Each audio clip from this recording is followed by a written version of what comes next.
There's something really magical about movies. Oh, yeah. They Yeah. don't just tell you a story, they sort of pull you in. One minute you're sitting there, the next you're, I don't know, fighting dragons Yeah. or trying not to mess up the past. Yeah, exactly. They just unlock your imagination. And, a huge part of how they do that is actually down to how the stories are, well, structured, Yeah. categorized. Mean owners. Yeah, movie genres are like these fundamental blueprints, They shape the whole experience you're signing up for when you sit down to watch. Right. And that's actually what we're diving into today. We've gone through a whole stack of sources, articles, some video research, our own notes, looking at how genres work. And we want to unpack some of the maybe surprising insights. We're going to focus particularly on two areas that really push the boundaries. Mm. Time travel and fantasy. And this isn't just about like listing types of movies. It's more about understanding why these categories matter, how they guide filmmakers. And us, the audience. And us. Yeah. Yeah. And even how new tech like AI is starting to, well, shake things up a bit. So our mission here is basically to pull out the key takeaways from all this stuff, your shortcut, kind of, to getting a handle on how genres shape stories and maybe where it's all going. Sounds good. Okay, let's jump in then. So first things first, the sources really start with the basics. What is genre, fundamentally? Okay. And beyond just being a label, it's really a system, grouping films based on, well, similarities. What kind of similarity? It could be plot points, sure, but also things like aesthetics, character types, or even the specific feeling the film wants you to have. Like, is it trying to scare you, make you laugh? Gotcha. It's almost like a shared code then, between the person making the film and the person watching. Exactly. And it's not new, right? The word genre itself is French. Yeah. Means kind or sort. But the idea goes way, way back. Plato was talking about categorizing drama and poetry. Wow, okay. Ancient stuff. It's pretty deep in how we process stories. And our sources highlight two main jobs, really, that genre does. First one, setting audience expectations. Right, because we've all seen tons of movies. We kind of know the rules. We do, instinctively. So if I see horror on the poster, I'm bracing myself for jump scares, not like a musical number. Precisely. And meeting those core expectations is actually crucial. If a film doesn't deliver on its genre promise, a comedy that just isn't funny, people get disappointed. Even if other parts are good. It feels like a broken promise, maybe. Kind of, yeah. Yeah. Like a contract. And the second big function is it gives a roadmap to the storyteller. A roadmap. Yeah, a framework, a toolkit almost. Genres come with, established story beats, common tropes, certain ways things tend to look or sound. Like a recipe. Sort of like a recipe, yeah. It gives creators a starting point, something proven to work. So it helps them make the film, not just helps us categorize it afterwards. Exactly. And the sources cover the big ones, action, comedy, drama, sci-fi, horror, Western, just showing the huge range of ways we tell stories. Then things get even more specific, right? With subgenres. Oh, yeah. Subgenres drill down further. They give you a much more detailed map. Think about the difference the sources point out between just a crime film. Which could be almost anything involving crime. Right. A heist, a gangster story, whatever. Compared to a murder mystery. Okay, yeah. With the murder mystery, you know exactly what you're in for. You do. A very specific structure, right? Yes. The body, the detective, the clues, the suspects. The big reveal at the end. The big reveal. It's all expected. The subgenre gives you that tight framework. Superhero films, spy films are other examples mentioned, usually under the action umbrella. But it sounds like these categories aren't always neat and tidy. Oh, rarely. They almost always bleed into each other. Hybrid genres are super common now, mixing elements from two or more right from the start.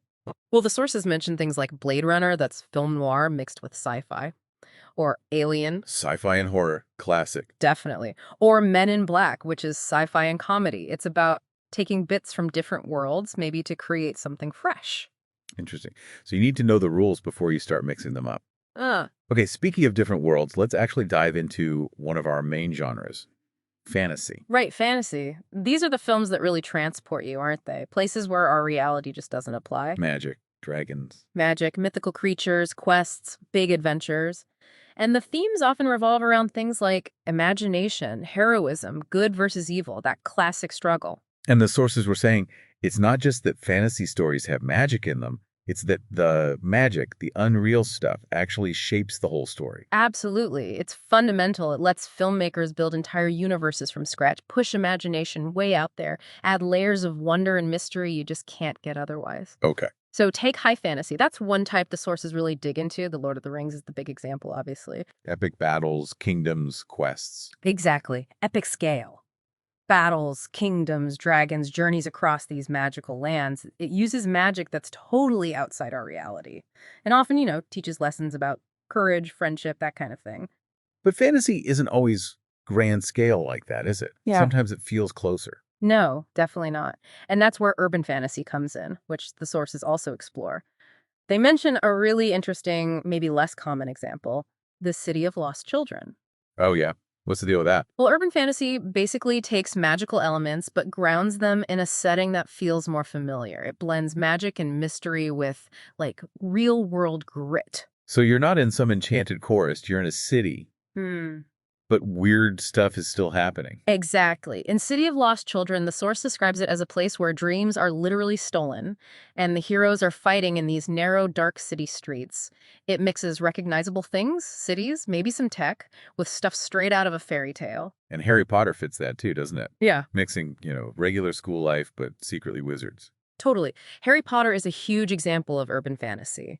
Blending the mundane with the magical, dealing with real issues like prejudice alongside, spells and potions, and exploring themes like growing up, hope. It brings the magic right next door almost. Yeah, shows it can exist right alongside our world. Okay, so from magical worlds, let's make a jump. Let's talk about stories that mess with time itself. Time travel. Time travel. Often part of sci-fi, but yeah, it's really its own distinct narrative engine, taking characters and us on trips through history or into the future. And the whole point is usually grappling with changing things, right? Or facing the consequences. Pretty much. They often mix real history or plausible futures with these exciting what-if scenarios. It really makes you think about cause and effect, how one tiny change could rewrite everything. And the characters, whether they use a machine or magic or whatever, they often end up learning something big. Yeah, usually about themselves or fate or responsibility. And these stories, they just inherently mess with your perception of time, don't they? Makes you see it as maybe flexible, stretchable, sparks that wonder, like, could I change my past? Could I see my future? It really hammers home that idea that every moment matters because choices ripple outwards. This is where the sources got really fascinating for me because they started breaking down the different rules of time travel in movies, Yeah. the logic behind it. Oh, yeah, the mechanics. And the rules completely change the story you're telling. Okay, so what are some types? Well, one is called realistic or time dilation. This is more physics-based.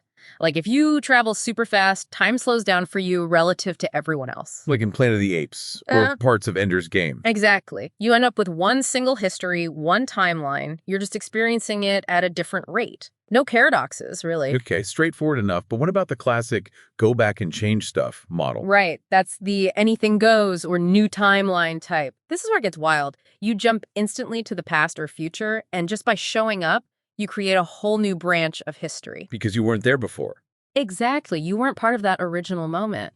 So your actions can totally derail the original course of events, leads to paradoxes, maybe multiple versions of yourself running around. Back to the Future territory. Or Bill and Ted. Yep. Back to the Future, Bill and Ted, Star Trek First Contact, classic examples. You really can mess things up. The kind that gives you anxiety about accidentally erasing yourself. Totally. Then there's the do-over model. This is where you get to replay a certain period, maybe a day or a specific event, but you remember the previous attempts. Like Groundhog Day. Groundhog Day is the perfect example. You use your knowledge from the failed attempts to try again. The sources even suggest A Christmas Carol kind of fits this, with Scrooge seeing the potential futures and changing his ways. Huh. I never thought of it like that. But yeah, he gets previews and then changes his present. Interesting. And the video game Braid uses this mechanic too. It also uses a related one, past self-present. Here you travel back, but your past self just repeats what they originally did, like they have no free will. Only your time-traveling self can act differently to change the future. Okay, getting complicated now. What about a film like Looper? That felt really distinct. Yeah, Looper is categorized in the sources as circular. Sending someone back creates a new timeline branch, right? But the specific logic there means the younger version of that person gets pulled onto that same new trajectory. Okay. And crucially, in that model, both versions of the character, the older one sent back and the younger one living through it, seem to have free will and can affect how things play out on this new timeline, which leads to weird stuff like shared injuries popping up on both bodies at once. Yeah, okay, that movie definitely bit my brain. It's a tricky one. Then there's the opposite almost, consistent or one timeline. This is Harry Potter and the Prisoner of Azkaban. You jump back instantly, but crucially, no new timelines are created. The logic is, you were always there. Everything you do when you time travel already happened in the past you're visiting. So Harry, saving himself from the Dementors, he was always going to do that because he already experienced being saved. Exactly. The past self has no free will because the past is fixed and already includes your future time-traveling actions. It's presented as a closed loop, logically consistent because it already happened that way. It avoids paradoxes by making everything predetermined. Pretty much. And finally, they mentioned the primer type, named after the movie, which is, well, it's super complex. Traveling back takes actual time. You can't go back before the machine existed. It has its own very specific, almost scientific logic. Yeah, watching Primer felt like homework. But it really shows, doesn't it, that whatever rules you pick for time travel, they need to be clear, consistent within that story's world. Otherwise, how do you even care about the characters or the stakes? Absolutely. If anything can happen and unhappen without consequence, then nothing matters. The rules provide the stakes. Okay, so genres give us these maps, set expectations, but filmmakers don't just follow the map blindly, do they? They play around. Oh, absolutely. That's where subversion comes in, as the sources call it. Genre is like that agreement with the audience, right? You need to give them some of what they expect. The scares in the horror film. Right. But you also need to surprise them, keep it fresh, lead them somewhere unexpected. Otherwise, it's just boring, predictable. So you've got to really understand the rules before you can start breaking them effectively. That's the key. Know the conventions inside out. The sources lay out about 4 main ways filmmakers do this. First up, spoof. Okay, like parody. Yeah, basically humorous fiction that just exaggerates genre rules for laughs. Think Austin Powers making fun of spy movies. Or Naked Gun and police shows. Mel Brooks is the king of this. Definitely. Then there's inversion. This is using the opposite of what the genre usually does. How so? Well, the sources mention Marie Antoinette using modern pop music in a period piece. Or, a really strong example, Midsommar. Yeah, the horror film set in bright sunshine. Exactly. Creating dread and terror in broad daylight, completely flipping the usual horror reliance on darkness and shadows. That was super effective because it was so unexpected. It was. Okay, next is switch. This is where the film starts out as one genre, and then suddenly, dramatically, changes into a completely different one. Pulling the rug out. Big time. The classic example mentioned is From Dusk Till Dawn. Starts as a standard crime thriller. And then vampires show up. Exactly. Complete genre switcheroo. Definitely subverts expectations. And finally, there's hybrid, which we sort of touched on. Mixing genres from the start. Right. Blending elements all the way through. Blade Runner, mixing film noir and sci-fi. Cowboys and aliens, obviously Western and sci-fi. Alien, sci-fi horror. Men in Black, sci-fi comedy. The sources say this is getting more and more common. Audiences seem to like that blend of familiar and new. Finding that sweet spot. Comfort food, but with a twist. Yeah, something like that. And it's not just plot and characters that define genre. This is a really interesting point in the material. The presentation is huge, too. Presentation, like how it looks and sounds. Exactly that. The formal stuff. How it's shot. The costumes, the editing pace, the music, the setting, the whole vibe, the atmosphere. These aren't just extras. They're often core signals of what genre you're watching. Okay, give me an example. The Western. Maybe the best example the sources use. It's so heavily defined by its setting, right? Those huge empty landscapes, suggesting freedom or danger or loneliness. Yeah, that life. But also the costumes, the hats, the boots, the badges, the props, 6-shooters, horses, even specific ways of filming things, like the wide shot for a main street shootout. And the music. You hear that music, you instantly know. Yeah, you don't need a sign saying this is a Western. You just feel it. You feel it. Yeah. Same for sci-fi, though it's maybe more varied visually. But think about common elements. Stars, spaceships with distinct designs, weird futuristic sound effects. Cool costumes, aliens. Cool costumes, alien makeup or prosthetics, and often that synth-heavy soundtrack. These are all presentation cues telling you this is sci-fi. So genre is the whole package. The Uh-huh. story, the characters, and the entire sensory experience. Precisely. The way it looks and sounds is just as important as the plot in guiding you and setting expectations. Okay, now, we mentioned technology shaking things up. Let's look forward a bit. AI in filmmaking. This seems like a huge topic now. It really is, and the sources are clear.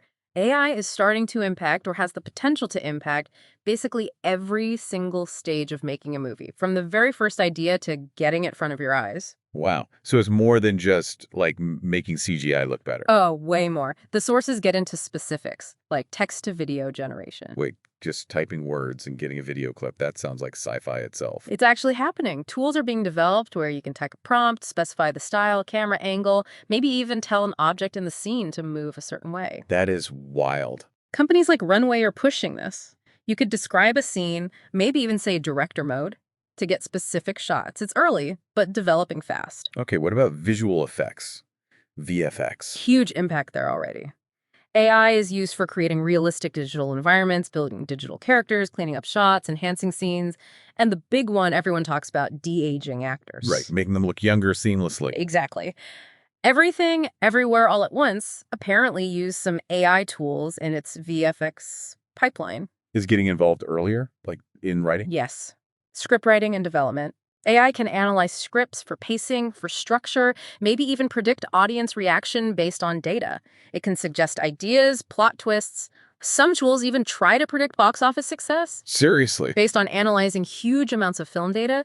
And then in casting and pre-production, AI might help assess actors for roles, suggest options, or speed up location scouting by matching script needs to databases of places. It really sounds like it can make everything much faster. That's a big part of the potential, yeah. During the actual filming, maybe AI could help make real-time adjustments to lighting or camera work. And in post-production editing, color grading, sound design, AI is being used to automate some of the more repetitive tasks, even assembling rough cuts or trailers. And actually getting the movie to us. Distribution and marketing, too. AI analyzes our viewing habits, right? So it can make better recommendations, target ads more effectively, and there's even talk of personalized storytelling. Like choose your own adventure movies. Potentially, yeah, powered by AI adapting the story based on viewer input or preferences. And then there's the really futuristic stuff like fully AI-generated actors, virtual actors, or using AI deepfakes to bring back deceased stars or alter an actor's performance after the fact. Huge creative possibilities, but also Yeah, big ethical questions there. massive ones. Yeah. About likeness, authenticity, consent. So looking at the big picture from the research, what are the main upsides people see with AI in film? Efficiency is a huge one. Saving time, saving money. That can make filmmaking cheaper, more accessible. So maybe smaller studios, independent creators get more power? That's the hope. It could democratize things, lead to more diverse voices.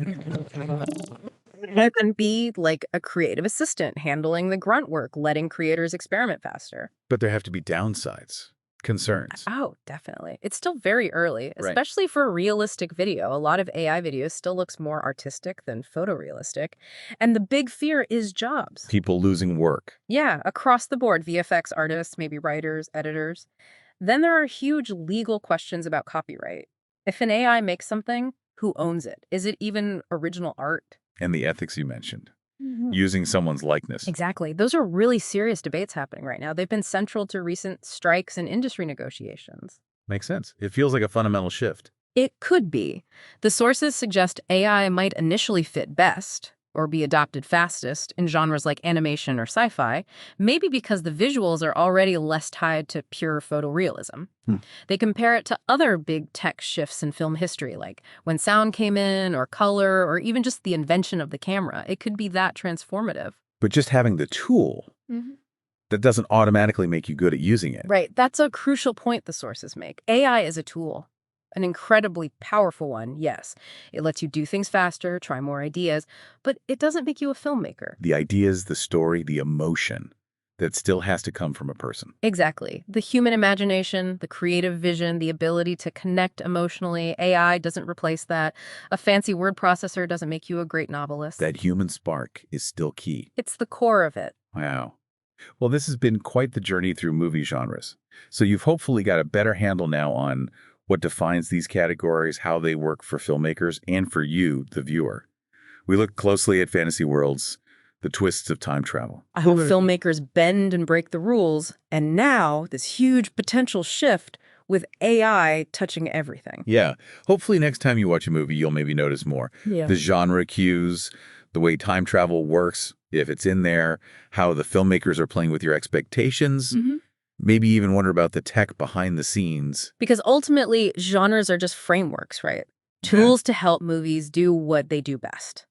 Take us somewhere else, make us feel things, make us think. Exactly. Pushing imagination, whether it's through old myths, time loops, or AI-generated worlds, it always comes back to telling a story. Which leads to a final thought, something for you to maybe chew on. Okay. If AI gets to the point where almost anyone can just type a prompt and instantly create any movie, any world they imagine, does that change how we value filmmaking itself?